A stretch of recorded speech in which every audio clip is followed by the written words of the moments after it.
God works in mysterious ways. Like I said, my content is not for everybody, and that's okay.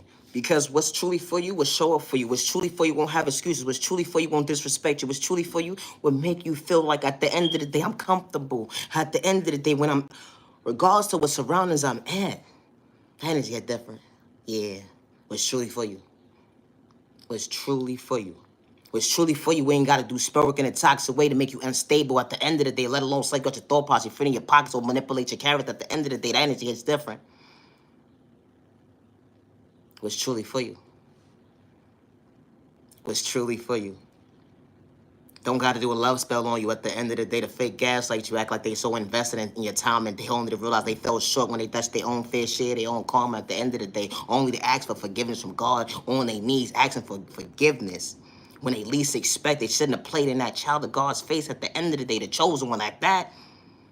Yeah, you gonna reap what you sow at the end of the day. I ain't gotta play with sport in a toxic way to prove a point, because that return back to sender actually works at the end of the day. And I say that respectfully. I'm moving accordingly on God's timing.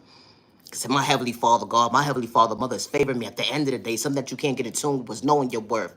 You was the issue at the end of the day with your trauma, your pain, and your dysfunctional behavior. Thought it was the norm to project spell work on an innocent person only for a short at the end of the day. Dang, neighbor, I ain't got to sneak this you at the end of the day to go back and forth with you to understand that you're so low vibrational you can't keep up with me at the end of the day. You try to be like something that you're truly not at the end of the day, only to try to steal someone's anointings, only to realize that return back to sender was a blockage at the end of the day, because you can't take something that's not yours. And I say that respectfully. Leave innocent people alone with your negative energy at the end of the day, acting like you're so God-fearing at the end of the day, only to realize at the end of the day, you was the issue, you was the problem at the end of the day. You in the kitchen trying to whip up something when it comes to a spell work in a toxic way, doing that voodoo, that witchcraft, and that love spell, whatever hexes or rituals you trying to do in a dysfunctional way at the end of the day to project on an innocent person, only to realize you fell short at the end of the day, only to realize, dang, now you mentally unstable at the end of the day, asking God for forgiveness, only to realize you fell short at the end of the day, trying to pick up the pieces that don't even make sense. You project the trauma and pain, judging a book by its cover on an innocent person who was minding their business in their own lane. We are all not the same, and I say that respectfully. Regardless if someone's going through trauma and pain, they ain't got to project it on an innocent person. Dang, we both was innocent people. Because I didn't know you. It's the thought process me. When you don't know somebody, they quit to judge a book by its cover, swear they know you up and down. All because of the fact they judge a book by its cover. Third-party conversations not adding up at the end of the day, only to realize, dang, you fell short at the end of the day. That dollar, was it really worth it? Was it?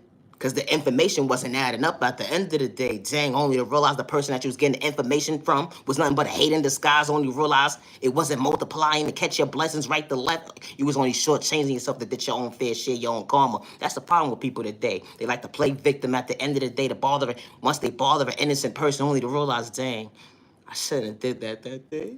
I shouldn't have did that. It's a thought process for me. I hope you find peace in your own lane one day, neighbor. I say that respectfully because I've been moving accordingly. Secret competition, that's the type of stuff that happens each and every day. What you in competition with me for? At the end of the day, I'm in my own lane, minding my business. I got my own personality at the end of the day.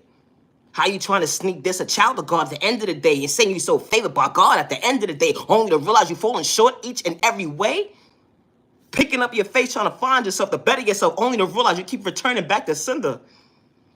Because return back to sender actually works. Once you bother a child of God, a real one, at the end of the day, you know, the chosen one that's been chosen by God, the one ain't got to fake gaslight you at the end of the day to manipulate your character at the end of the day. You can't take their anointings, I get it. That's why you continue to fall short, to realize at the end of the day, damn, you on your knees asking for forgiveness, only to realize, dang, it's too late. Because God warned you multiple times at the end of the day. Red flag, leave that one alone at the end of the day. Cautious, something that you couldn't understand because you was too low vibrational to understand and comprehend at the end of the day. You can't take somebody's anointings that God installed within them at the end of the day, because we are all not the same. Ain't no competition when it comes to being real at the end of the day. And I say that respectfully. That's the problem with people today. They don't know the definition of being real. Because if they did, they would understand the verse psychology of staying their own lane. And I say that respectfully because we are all not the same. But you out here doing spell work in a toxic way on an innocent person, only to realize, dang,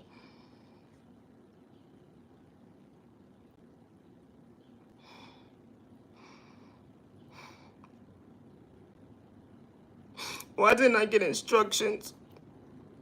Or leaving innocent people alone. It's a thought process for me. Because we are all not the same. Like I said, my content is not for everybody, and that's okay. You know, be careful when judging a book by its cover because someone's minding their business, elevating at the end of the day. They knew how to respect their neighbor, good, they bad, they misunderstanding, they regardless of their sexual orientation, their disability, their culture, or their religion. Especially we ain't got malicious intentions because we are all not the same, and I say that respectfully. Talking about somebody cannot be favored by God because of their sexual orientation, they ain't even bothering you at the end of the day. That's the problem with people today. Be careful when judging a book by its cover, and I say that respectfully. Out here doing spell work on innocent people at the end of the day only fall short. You may have got away with it for a certain period of time. At the end of the day, only to realize you came across a real one at the end of the day that didn't have to wear a mask to checkmate you with no malicious intentions when they was in their own lane, only to realize God was truly covering that child of God. And I say that respectfully, the chosen one. Because everybody's not the chosen one. And I say that respectfully. Just because you got a gift within you at the end of the day, that does not mean you're the chosen one. It don't. Because a person will manipulate a situation at the end of the day. They hide their hands to play victim. But God saw what you was doing behind closed doors, bothering innocent people. Now you want to play victim.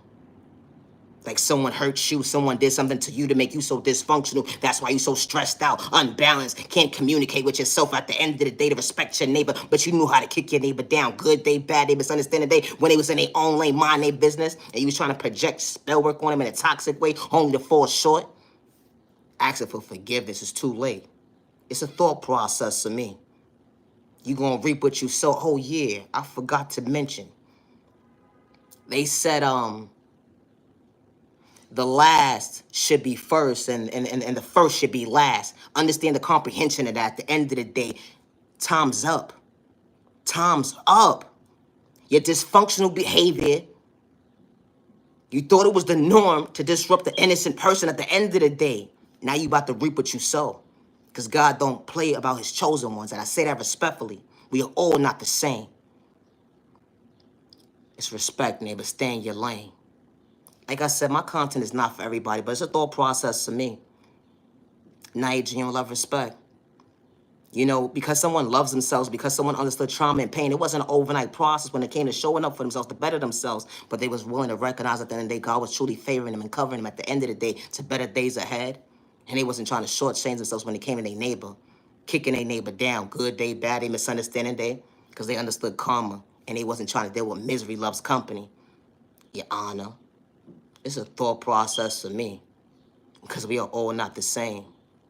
You know, never get discouraged because someone wants to kick you down. Never get discouraged because someone's doing spell work with you in a toxic way. Never get discouraged because someone didn't see your worth at the end of the day and they kicked you down trying to figure out how you showing up for yourself every single day when you just minding your business trying to elevate. And you ain't got malicious intentions regardless of your sexual orientation, your disability, your culture, your religion. It's a thought process, or your age. Loving yourself is not a crime. We are all not the same. Be careful when kicking somebody down. And I say that respectfully. Everybody doesn't show up the same when it comes to trauma and pain. But it's called respect and stay in your lane. Leave innocent people alone. Be careful when judging a book by its cover. It's the thought process to me. You call it judgment on yourself, doing your own fair share, your own karma. Now you want to play victim to hide your hands. But God saw what you was doing behind closed doors. It's a thought process to me. Never get discouraged because someone doesn't understand why you truly love yourself.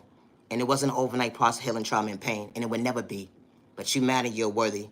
Never lose sight that they're giving up on yourself. And I say that respectfully because someone tried to kick you down with malicious intentions and all you're trying to do is just better yourself. Now you're genuine love, respect. Just because someone gave up on you, you give up on yourself. Just because someone overlooked you, don't give up on yourself. You're genuinely loved by all the right people. You're genuinely respected by all the right people. And you deserve to be respect 300 like this. With no misintentions to bring harm to yourself or others around you. Protect your energy because never every time you get time in your day. You matter, you're worthy. Never allow hate and disguise the person with intentions like your door process, in your pockets, the eyesight, because they ain't got good intentions. Like I said, my content is not for everybody, but I truly appreciate time to the genuine ones only. Peace and respect. Say respect your neighbor. Stop the violence. Now you're genuine love, respect. Have a good day. I gotta go.